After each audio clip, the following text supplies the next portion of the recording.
The night was quiet in Ouagadougou. Too quiet.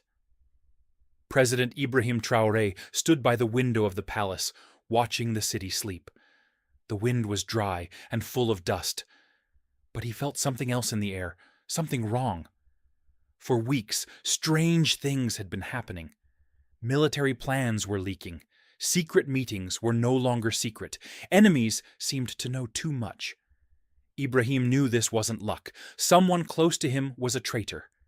He felt it deep in his bones. Burkina Faso had broken free from foreign control. Ibrahim kicked out foreign troops. He took back the country's gold, its land, its voice. But the powerful countries were angry, and now they were trying to sneak back in with spies. Then, one night, he got a message. A young soldier named Captain Naba Zongo had found something strange. He was in the north, checking radio signals, when he picked up a secret message. It was hidden inside a fake farming report. But the message wasn't about farming. It had maps. It had names. It had secrets only the president's team should know. Ibrahim called a secret meeting at midnight. Only his closest people were allowed in. No phones, no outside contact. Zongo put the papers on the table. The traitor had a name. Colonel Désiré Ouattara, Traoré's old friend, a man he trusted with his life. The same man who now sat next to him in meetings. The same man who knew every detail of Burkina Faso's defenses. The room went cold. No one spoke. "He's been giving information to the foreigners," Zongo said. "He's been doing it for months." Ibrahim's heart was heavy, but his face stayed calm. He looked at everyone in the room. "No one moves," he said. "No one arrests him. We wait. We watch." He took a deep breath. "If there's a snake in this house, we don't kill it yet. First, we follow it to the nest." The hunt had begun. The next few days felt like walking through fire. Ibrahim Traoré went about his normal duties, shaking hands, giving speeches, holding meetings. But inside, he was watching every move, every word, every glance from Colonel Ouattara. The man smiled like nothing was wrong. He was calm, too calm. But behind the scenes, Ibrahim's secret team was working day and night. Captain Zongo and a group of trusted soldiers were following Ouattara quietly. They tapped his phone, tracked his car, and watched who he met. What they found was shocking. Colonel Ouattara had been sneaking out of the palace late at night. He always took a black car, no escort. And each time, he went to the same place. A quiet house near the French embassy. It looked empty, but Ibrahim knew better. It was a spy house. The team planted a tiny camera across the street. One night, they saw it. Ouattara entering the house and meeting two foreign men in suits. One of them was from the U.S., the other, a European. They gave him a black suitcase. He gave them a file. Inside that file was the president's travel plan for the next month. That was it. Proof. Ibrahim watched the video himself. He stood in his dark office, fists clenched. His own friend, the man who once took a bullet beside him in battle, was selling him out like a cheap product. But Ibrahim didn't get angry. He got smart. He picked up the phone and said only 2 words to Captain Zongo. "It's time." They prepared a trap. The next day, Colonel Ouattara was told to attend a security meeting at the top floor of the defense building. He walked in, like always, calm and smiling. But this time, there were no handshakes. Just 10 soldiers with guns, and President Ibrahim Traoré himself, waiting. The smile on Ouattara's face faded. "You were my brother," Ibrahim said, his voice like thunder. "Why?" Ouattara didn't speak. Ibrahim stepped closer. "You sold this country for what?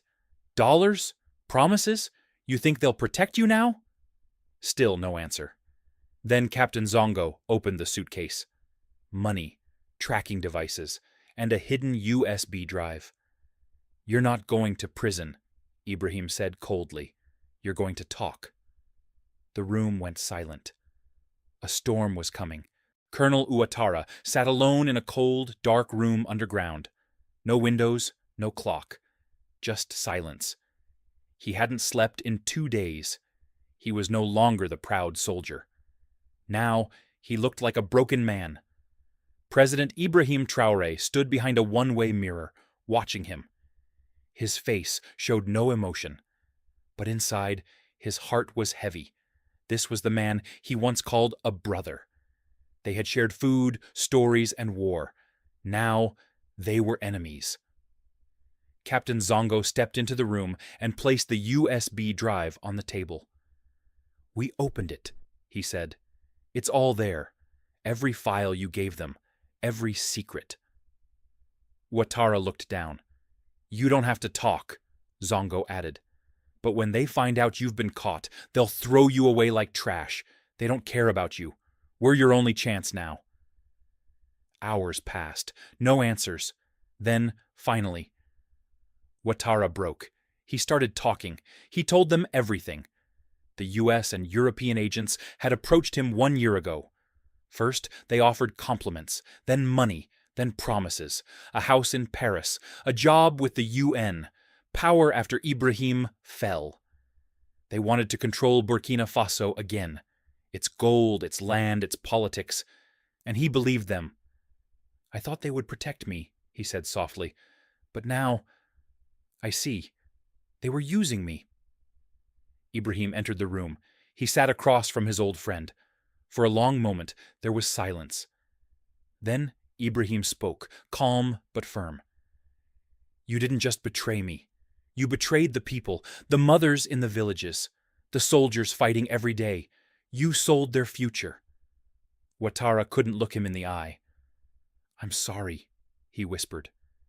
Ibrahim stood. "You'll answer for what you've done, but first, you'll help us stop them."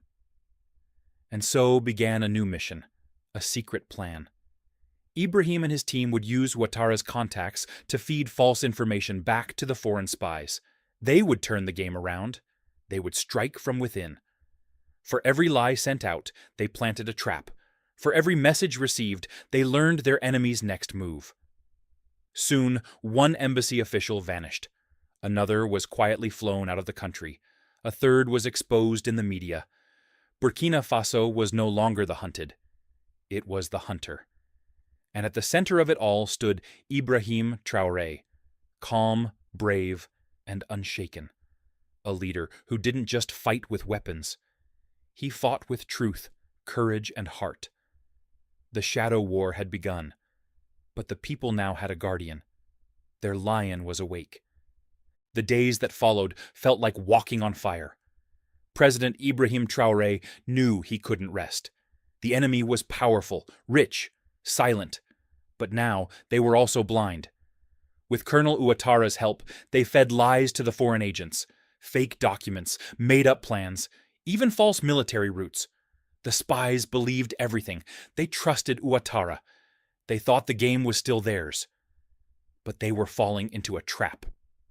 Captain Zongo ran the entire operation from a hidden room deep in the Ministry of Defense. There were maps on the walls, blinking lights, and radios buzzing day and night. Ibrahim visited every night in secret, guiding every move. Then, the big chance came. One of the foreign agents, a man named Reed, working under the title of Agriculture Advisor, sent a message. He wanted to meet Colonel Ouattara at a safe house just outside the capital. He said it was urgent. He wanted to secure the next phase. That meant one thing. They were planning something big, something dangerous. Ibrahim's eyes burned with fire. "We end this now," he said. He ordered a full silent operation. No uniforms, no noise, just shadows. At midnight, Colonel Ouattara entered the safe house, wearing a hidden mic and a tiny tracker in his belt. His hands were shaking. He knew this could be the end of him if things went wrong. But he also knew he owed it to his country. Inside, Reed and another European agent were already waiting. "You've been quiet," Reed said coldly. "Is the president suspicious?" Ouattara kept his face calm. "He trusts me. I brought the next phase files. He handed them a fake folder. Then Reed leaned closer. You need to be ready. It's time to finish him. The president must fall before the elections. Outside the safe house, Ibrahim was listening through the headset. His eyes narrowed. His jaw tightened. That was it. He gave the order. Like ghosts in the night, Zongo's team moved in. Doors burst open. In seconds, the room was surrounded. Reed and his partner froze. Guns were pointed at their heads. You're under arrest, Zongo said. You have no right, Reed shouted. We're diplomats. Not tonight, Zongo replied. Tonight, you're caught. As the agents were dragged away, Ibrahim stepped into the room. No guards, no weapon, just him. Reed looked at him with hatred. You think you've won? I didn't win, Ibrahim said calmly. Burkina Faso did. The world woke up the next morning to shocking headlines. Foreign spies caught in Burkina Faso espionage plot. Traoré exposes secret plan to destabilize government. Embassies went silent. Foreign statements were full of excuses. But inside, they knew they had been stung. And the man who led the sting? A soldier, a patriot, a lion who would not kneel. The morning after the arrests, the sun rose differently over Ouagadougou. It was brighter, stronger. Like the land itself could feel the truth had come to light. Crowds gathered outside government buildings, radios buzzed in market stalls, and people whispered in the streets. The president caught them. They were going to destroy us, and he stopped them. Ibrahim Traoré saved the country. Inside the Koshiam Palace, Ibrahim stood alone on the rooftop, staring out over his people. He didn't smile. His face was calm. But inside him was fire, not of anger, but of duty. He had made it through the shadows, but the war was far from over. He called a national address that evening. No fancy words, no long speeches. He walked to the podium, wearing his army uniform. Simple, sharp, and full of meaning. The whole country watched. I speak to you tonight not as a president, he said, but as your brother, your son, your soldier. His voice was steady. His eyes were strong. Foreign powers tried to poison our nation from the inside. They used one of our own to steal our plans, our dreams, and our future. They wanted chaos. They wanted fear. He paused. The room was silent, but they failed. The crowd outside cheered. People clapped in homes, in tea shops, even in the remote villages where electricity was rare, but respect for courage was deep. I will never sell this country, he said. Not for gold, not for deals, not for power. Burkina Faso belongs to its people, and I swear to protect it with my life. He raised his hand high. This is my oath. I will never kneel to foreign masters. Never again. The words hit like thunder. Across the continent, young leaders listened. Activists cheered. Even elders who once doubted him now nodded with pride. Traoré was more than a president now. He was a symbol, a shield. Later that night, as the city returned to peace, Ibrahim sat with Captain Zongo under the stars. You did well, he told the young man. Zongo smiled. I followed your lead, sir. Ibrahim looked up at the sky. They'll try again, maybe in another way, maybe with another face. Then we'll stop them again, Zongo said. Ibrahim nodded slowly.